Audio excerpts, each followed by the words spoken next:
Welcome to Treasury of the Church Gregorian Chant. I'm your instructor, Father Perrone. Today I'm explaining more about the rhythm of Gregorian chant. It's one of the more difficult concepts to grasp, so pay attention and take good notes. I would like to begin with an illustration of modern music, let's say modern notation anyway. I have the conclusion of Mass 9, Gloria, the word Amen, in modern notation if I were going to put it in modern notes.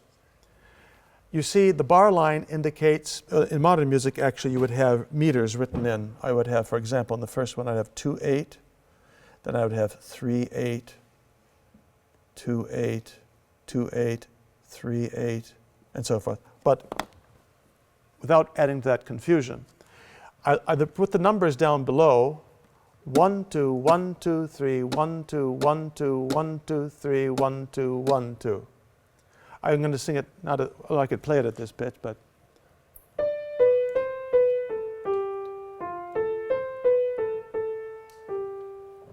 One, two, 1, 2, 3, 1, 2, 1, 2, 1, 2, 3, 1, 2, 1, 2. Now, again, we don't sing Gregorian chant quite with that kind of stress on the ones, but you see there is rhythm. I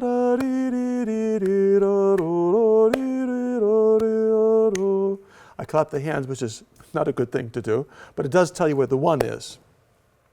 Now, a composer could take that chant. It's written quite differently in your book if you want to look at it. This would be chant Mass number 9, the Gloria, the finish of the Gloria. So you'll find it on the bottom of page 24, it's the last line. Do you see there's the do clef, all the things that you should be able to read now in the margin. So the first note is re, or for our purposes, D. And that's what I've given to you on the screen. The first note is the D. I play again for you.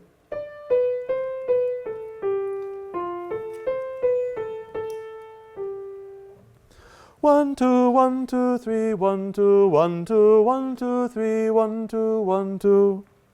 Now, how would you be able to count it?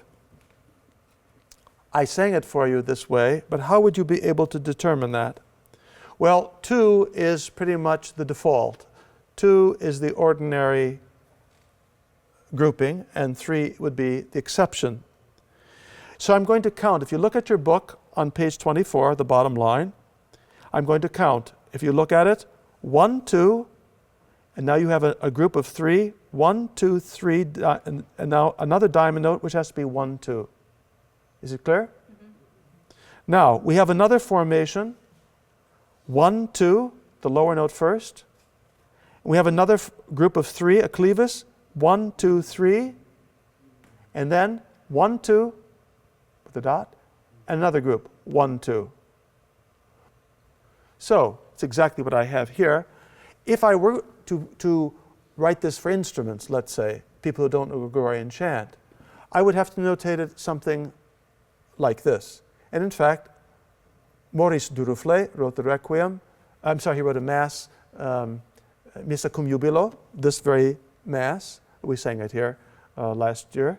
And he wrote it this way. Amen.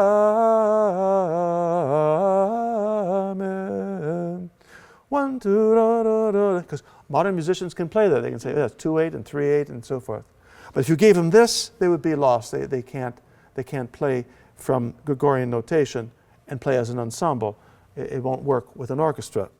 So if we go now to Mass 15, you have it on your sheets as well as in the book. We have the Agnus Dei at the bottom of page 39. Let's remember the rules. First of all, you put an ictus point, which is that little vertical line, the 1 count, under each new neum formation. Is it right? Does everyone remember that? Under each new neum formation, there's a 1 count. Over every lengthened note, you add the ictus. Right? Those 2 rules you remember?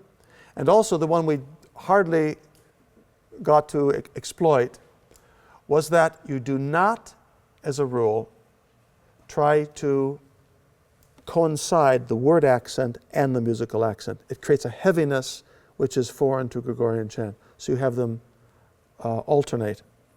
So we are going to look now at the bottom of page 39, Agnus Dei from Mass 15. The first note, you notice, is printed with the ictus point. Thank you, Solem. So we know that it starts on 1 and not on a 2, and not on a rest, I should say. So you can see that Agnus is already 1, 2, yes? Dei, you see a porrectus. So that has to be 1, 2, 3, and the E of Dei has to be 1, 2. So we count this thus far. 1, 2, 1, 2, 3, 1, 2. Now, leave qui for a moment and look at tollis. You see a liquescent neum? So the ictus would go on the lower of the two notes, yes? All right? So that has to be a 1, that re, the pitch D for our purposes. Therefore, the note before qui has to be either a 3 or a 2, right? Is it a 3 or a 2? Why is it a 3? Because the Dei is 1, 2. The extra note qui has to be 3. If you look at your text, I'm going to count it for you. 1, 2, 1, 2, 3, 1, 2, 3, 1, 2, 1, 2, 3, 1, 2, 3, 1, 2, 1, 2. Do you see the logic of it? The 1 is always the ictus on a new formation, and it can only be a 2 or a 3. There's only one problem, and that is we have equilisma. Do you spot it? On the word nobis, you can barely make it out in the printing, but the second note of nobis is a jagged note. Does it show? A little bit. It's, again, not very clear in the printing, unfortunately. So, what does it mean in equilisma? It means that the note before the jagged note is slightly lengthened. Now I'm going to sing the second line, Miserere nobis, and you listen that the note before the quilisma, the jagged note, the first sound on nobis, I'm going to slightly hold back the note, the rhythm. Miserere nobis. I'll do it one strict without any lengthening, and I'll do it with a lengthening. I'll do a little tapping for you. Maybe not use that. Miserere nobis. Those are all absolutely equal. Now I'm going to give you a little lengthening on the note before the quilisma. Miserere nobis. Not double. I didn't give it 2 beats. I just held it back a little bit. This is the subtlety of Gregorian rhythm. You don't double everything that's lengthened. You just sit on it a little bit for expression. So, let us sing this text now, Agnus Dei, with the quilisma. I presume now you're counting, you've mastered the counting of the first phrase. So here we go. Sing. Agnus Dei, qui tollis peccata mundi, miserere nobis.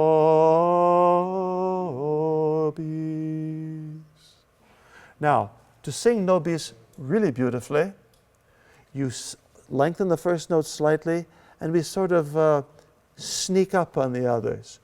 Nobis. Not dun dun dun dun dun, nor is it no. We don't sit on it.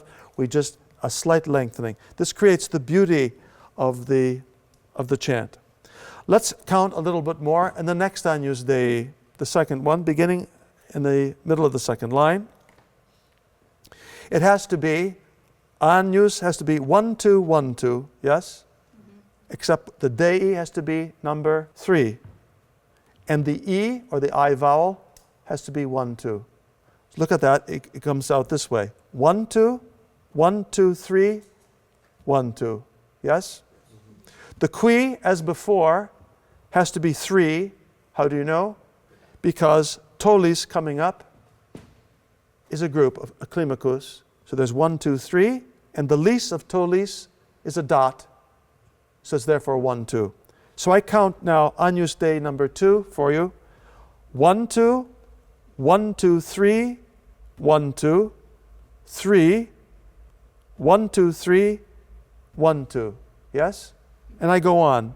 This is easy. 1, 2, 1, 2, 1, 2 to the end of the line. And the next line, mundi, has to be 1, 2, 3, 1, 2.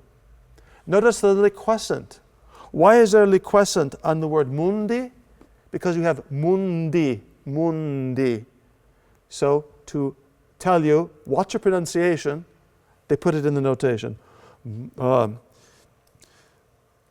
Agnus Dei qui tollis peccata mundi, mundi. Do you hear it? I'm almost humming that sound. Mundi. So you hear both the N and the D of mundi. All right, let's just finish this Agnus Dei, counting. The miserere, the ze, the second syllable, has to be 1, 2, correct? Therefore, the mi of miserere has to be count number 3 of the preceding, yes? So miserere starts on 3, and it's 1, 2, 1, 2, and then the printed book gives you an ictus on the diamond notes, 1, 2, and the torculus is a group of 3, 1, 2, 3, and the dotted note is 1, 2, yes? Mm-hmm. Nobis has to be what? 1, 2, 3, there's a scandicus, it's 3 ascending notes. Then you have 1, 2, and the editor puts in, under the diamond note, 1, 2, 3, and bis, 1, 2. So I count miserere nobis, the totality, and the last line is this way. 3, 1, 2, 1, 2, 1, 2, 1, 2, 3, 1, 2, 1, 2, 3, 1, 2, 1, 2, 3, 1, 2. Now,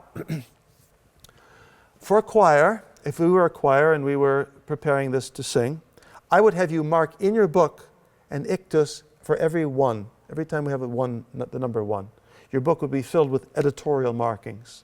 This way, our interpretation would always respect the Gregorian rhythm. Otherwise, you might be singing a 2 when you should be singing a 1. It wouldn't have the right rhythm. We wouldn't be ensemble. We wouldn't be singing in unison, rhythmically speaking. All right, and the last one is very similar to the first one, so we do not need to review that. So I've given you the basic rules of how to count a Gregorian chant. It makes a great deal of difference if you count a piece and if you do not. All right, we need to introduce the subject of the modes today. And perhaps we'll have to finish this in more than one session. I made a staff in modern notation at the bottom of the screen, using the border as my bottom line. It's making it a 5-line staff. And I'm going to indicate for you the notes that you know so well of the C major scale. Just going to use all whole notes for easy writing purposes. Let me make that better. There we are. Now, everyone knows the sound of a major scale. Right? Now, that is a mode. A major scale is is a mode. That is to say, it's an arrangement of pitches. If you see on the piano, you see we have, of course, the white keys and the black keys. The distance from any one key, white or black, to its adjacent key, up or down, is a half step. So from this note which is a C, to this note, a C sharp, is a half step. From C sharp to D is a half step. Therefore, of course, from C to D is a whole step. So what makes a scale a scale? What makes a mode? And the answer is where the half steps lie in a succession. In the major scale, I'm going to play it slowly for you. From this note to this note is whole. From the D to the E is whole. But now E to F is a half step. And here's another whole step, F to G, G to A to B, and another half step. So if I were to ask you the question, what makes a major scale? And you would answer, I'm going to put numbers under here to identify, not counting, but pitches, just so we can refer to them. You would say that a major scale is a succession of notes adjacent to one another, in which 3 to 4 and 7 to 8 are half steps. Everything else is a whole step apart. If you look at your chart, I'll play. Here are whole steps from this note. Now, from this is a half step. Whole step, whole step, whole step, half step. Now, just to show you the difference, orally speaking, I'm going to play all whole steps, and you will see it's nothing pleasant to our old-fashioned chant ears. We don't like to hear this in chant.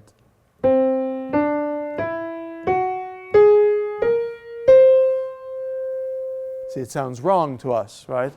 It's called a whole tone scale. It's a different mode.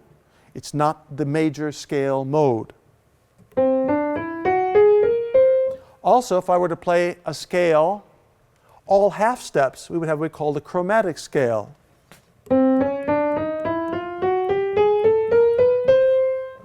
We don't have that in Gregorian chant either. We have both those in modern music, but not in Gregorian chant. Now, the difficulty is, this is a major scale, and we don't use it in Gregorian chant, not authentic Gregorian chant. We do have it in some modern chants. For example, one that everyone might recognize, Adoro te devote.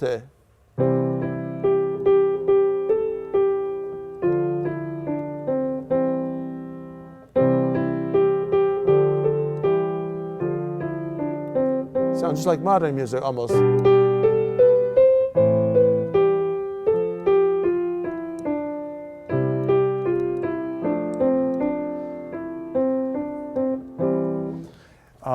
It is a chant, but it's a modern chant.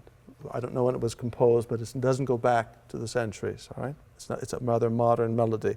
And it is in the major scale. It's I played it in C, but I could play it on any note I wanted to begin on. Now, the difficulty with the modes is that we have 4 main ones, 4 auxiliary ones, and none of them has this pattern. I'm going to, how can I do this for you? I'm going to delete, first I'm going to add another note on top. Then I'm going to get rid of these numbers for you. Yes. Good. And I'm going to, let me get rid of one more thing for you. And I'm going to assign these numbers now. And start on the D instead of on the C.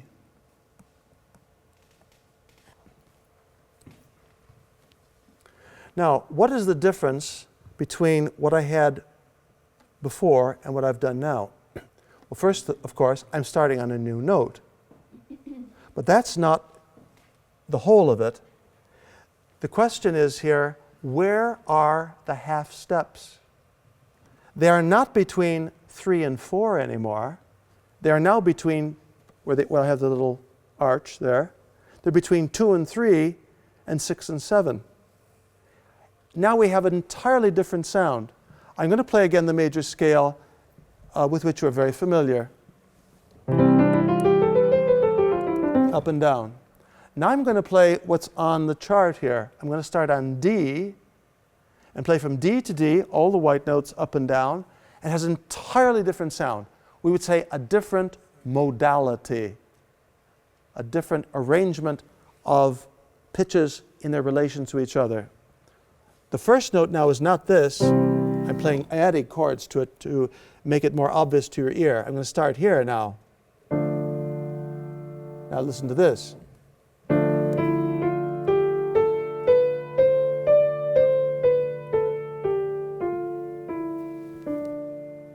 You say, oh, what a beautiful sound, what an exotic sound that is to our modern, Westernly trained ears.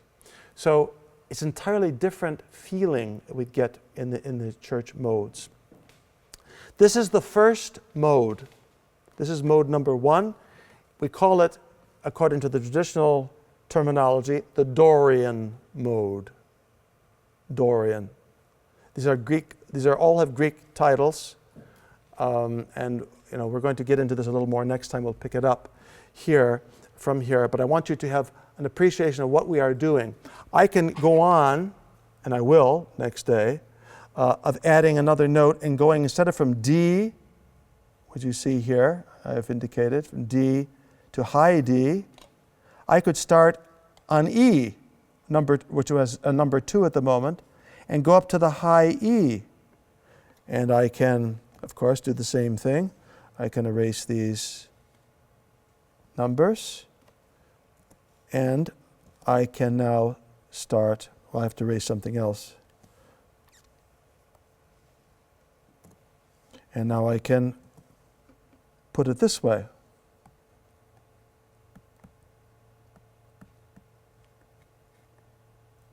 Now, I'm starting a mode from E to E. Where are the half steps? They are now from 1 to 2 and 5 to 6. This is a different sound. So let me refresh your memory. This is the Dorian mode.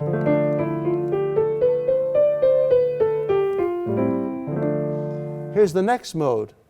Again, a whole different sound. I'm going from E to E.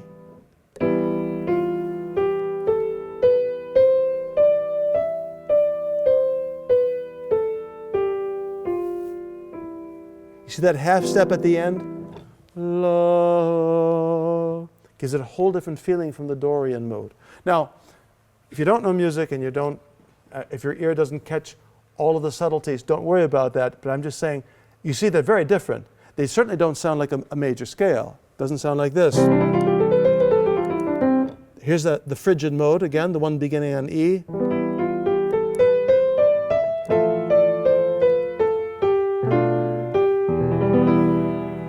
See, it has its own character. Now, this is one of the things that makes chant so different from our modern music. It's modal music.